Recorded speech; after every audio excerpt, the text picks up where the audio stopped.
Hello बच्चों, आज हम पढ़ेंगे इतिहास। क्लास 7 का इतिहास, लेसन 1 का हम लोग क्वेश्चन आंसर लिखेंगे आज। तो आइए हम अपना लिखना स्टार्ट करते हैं।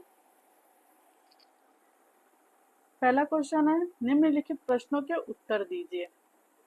और उसमें पहले का क है, इस्लाम धर्म के संस्थापक कौन थे? तो इसका आंसर होगा, इस्लाम धर्म के संस्थापक हजरत मोहम्मद थे। अब है पहले नंबर का ख, हजरत मोहम्मद के जन्म के हजरत मोहम्मद के जन्म के समय अरब देश का जनजीवन कैसा था? तो आइए इसका आंसर लिखते हैं। हजरत मोहम्मद के जन्म के समय अरब में अनेक छोटे छोटे कबीले थे जो लगातार एक दूसरे से लड़ते रहते थे। ये लोग बहुत सारे देवी देवताओं की पूजा करते थे।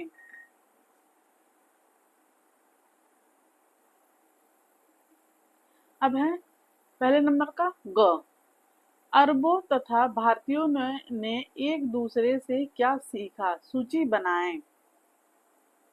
यहाँ पे है ग, ग का आंसर लिखेंगे, हेडिंग डालेंगे, भारतीयों ने अरबों से सीखा। क्या लिखेंगे? कागज बनाना, चरखे से सूत काटना, सिले हुए कपड़े, सलवार कमीज, खान पान, कचौड़ी, समोसे बनाना। अब ये हो गया। अब है फिर हेडिंग डालेंगे, अरबों ने भारतीयों से सीखा। दूसरा नंबर हेडिंग है, अरबों ने भारतीयों से सीखा। हिंदी संख्या से अरबी संख्या बनाना, संख्याओं की गणना करना, ज्योतिष, गणित, शतरंज का खेल, भारतीय संगीत, चिकित्सा शास्त्र, कोष्टक में लिखेंगे आयुर्वेद का ज्ञान। अब है पहले का घ, मोहम्मद गजनवी का भारत पर आक्रमण का क्या उद्देश्य था? इसका आंसर होगा घ का, मोहम्मद गजनवी एक महत्वाकांक्षी शासक था। वह गजनी को एक समृद्ध एवं शक्तिशाली साम्राज्य बनाना चाहता था। उसने धन एकत्र करने के लिए भारत पर 17 बार आक्रमण किया और सारा धन लूटकर गजनी ले गया। अब लिखे हैं, मोहम्मद गौरी का उद्देश्य भारत से धन लूटना नहीं था, वह अपना राज्य बढ़ाना चाहता था, क्योंकि गौर में रहकर अपने राज्य का विकास नहीं कर सकता था। अब है पहले नंबर का अंग, पांचवा नंबर, तुर्क आक्रमण के समय भारत की राजनीतिक दशा कैसी थी? क्वेश्चन लिखेंगे, आंसर लिखेंगे, गजनवी एवं गौरी के आक्रमण के समय भारत में कोई शक्तिशाली शासक नहीं था। कई छोटे बड़े राजा और सामंत राजा करते थे। उत्तर भारत में चौहान, तोमर, गढ़वाल, चंदेल और चालुक्य जैसे वंश के राजा थे। ये राष्ट्रीय भावना की कमी एवं अपनी फूट होने के कारण एक दूसरे से लड़ते थे। इनमें व्यक्तिगत महत्वाकांक्षा और संकीर्ण राजनैतिक दृष्टिकोण था। अब है पहले का छठवां नंबर, राजपूतों पर तुर्कों की विजय के क्या कारण थे? आंसर लिखेंगे, राजपूतों पर तुर्क की विजय का कारण इतिहासकार अलग अलग बताते हैं। इतिहासकारों के बीच इस बात को लेकर सहमति नहीं है। फिर भी मुख्य रूप से तुर्क की जीत के निम्नलिखित कारण हैं। पहला नंबर लिखेंगे राजपूत राजाओं में एकता का अभाव। कारण लिख रहे हैं हम लोग, पहला नंबर डाल के लिखिएगा आप लोग, राजपूत राजाओं में एकता का अभाव। दूसरा है राजपूतों द्वारा पुरानी युद्ध प्रणाली व शास्त्रों का प्रयोग करना। तीसरा है तुर्क सेना के पास अच्छी नस्ल के घोड़े और फुर्तीले घुड़सवारों का होना। चौथा है तुर्क सैनिकों का कुशल तीरंदाज होना। पांचवा है भारतीय समाज का ऊंच नीच एवं जात पात में बांट होना। अभी यहाँ पे क्वेश्चन आंसर हमारा खत्म हो गया। अब है दूसरा नंबर, सही मिलान कीजिए। देखिए इसमें दिया है तराई का प्रथम युद्ध, सिंध पर आक्रमण, सोमनाथ मंदिर पर आक्रमण, हिजरी संवत का प्रारंभ। दूसरे साइड में दिया है 1025, 622, 1191, 712। तो तराई का प्रथम युद्ध कब हुआ था? 1191 में, 1191 ईस्वी में। दूसरा है सिंध पर आक्रमण, सिंध पर आक्रमण हुआ था 712 ईस्वी में। फिर है तीसरा सोमनाथ मंदिर पर आक्रमण, सोमनाथ मंदिर पर आक्रमण 1025 ईस्वी को हुआ था, 1025 ईस्वी को। हिजरी संवत का प्रारंभ 622 ईस्वी को हुआ। अब है रिक्त स्थान की पूर्ति कीजिए। तहकीक तीसरे नंबर का क है, तहकीक ए हिंद पुस्तक के लेखक हैं अल-बरूनी, पहले में होगा अल-बरूनी। फिर है तीसरे का ख, तराई का युद्ध और के मध्य लड़ा गया। तराई का युद्ध किसके किसके मध्य लड़ा गया? तो लिखेंगे तराई का युद्ध मोहम्मद गौरी और पृथ्वीराज चौहान के मध्य लड़ा गया। दूसरे नंबर में लिखेंगे मोहम्मद गौरी और पृथ्वीराज चौहान। अब है तीसरा, तीसरे का तीसरा ग नंबर, मोहम्मद गजनवी ने भारत पर बार आक्रमण किया। मोहम्मद गजनवी ने भारत पर 17 बार आक्रमण किया। तीसरे में लिखेंगे 17।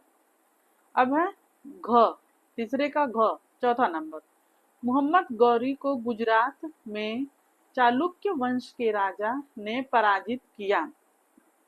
तो लिखेंगे इसमें मूल राज द्वितीय ने पराजित किया।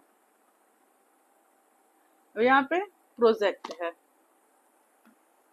प्रोजेक्ट है निम्नलिखित तालिका में उल्लिखित स्थान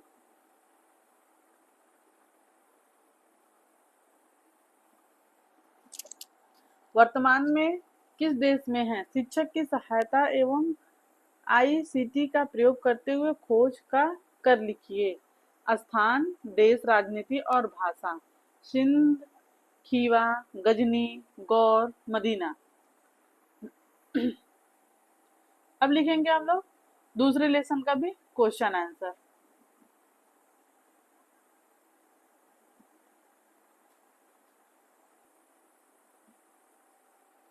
दूसरे लेसन का नाम है सल्तनत काल की शुरुआत।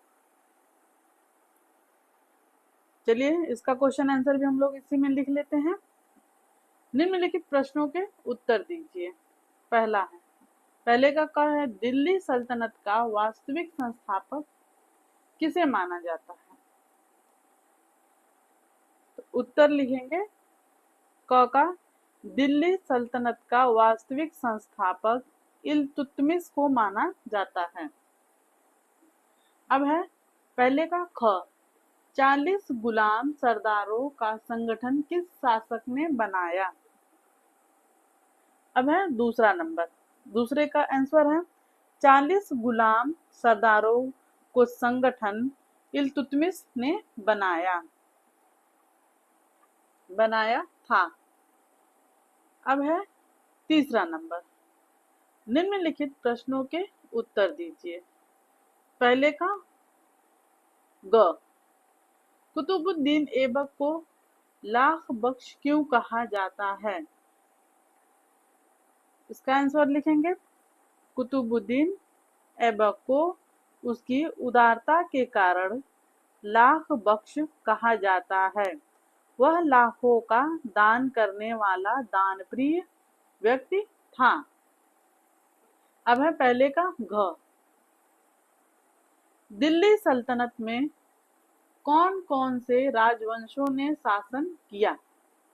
इसका आंसर लिखेंगे, दिल्ली सल्तनत में प्रारंभिक तुर्क वंश, कोष्टक में लिखेंगे गुलाम वंश, कुतुबुद्दीन ऐबक, रजिया सुल्तान, कामा दे दे के लिखेंगे, कुतुबुद्दीन ऐबक कामा इल्तुतमिश, नीचे लिख कामा, रजिया सुल्तान, फिर कामा लगाएंगे, नसीरुद्दीन महमूद कामा, गयासुद्दीन बलबन आदि राजवंशों ने शासन किया।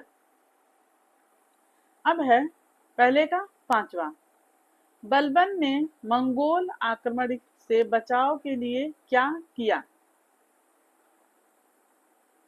इसका आंसर है पहले का पांचवा,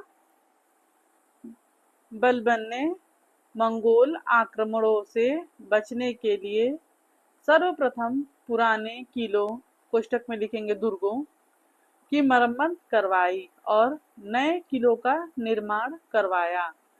वहां पर विश्वसनीय और अनुभवी अधिकारियों तथा हष्टपुष्ट सैनिकों को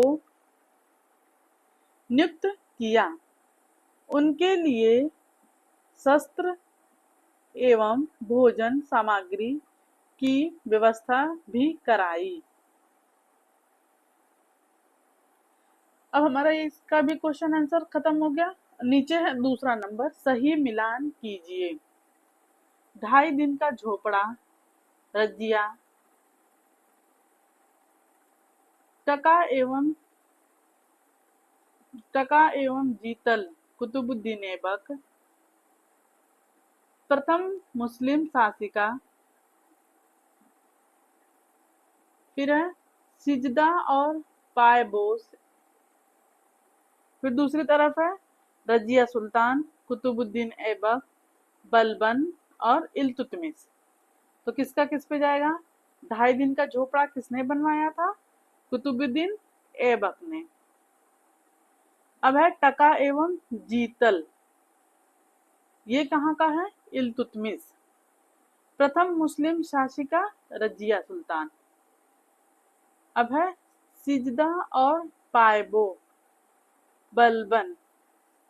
फिर है तीसरा नंबर, रिक्त स्थानों की पूर्ति कीजिए। 2.5 दिन का झोपड़ा ने बनवाया था, किसने बनवाया था? 2.5 दिन का झोपड़ा कुतुबुद्दीन ऐबक ने बनवाया था।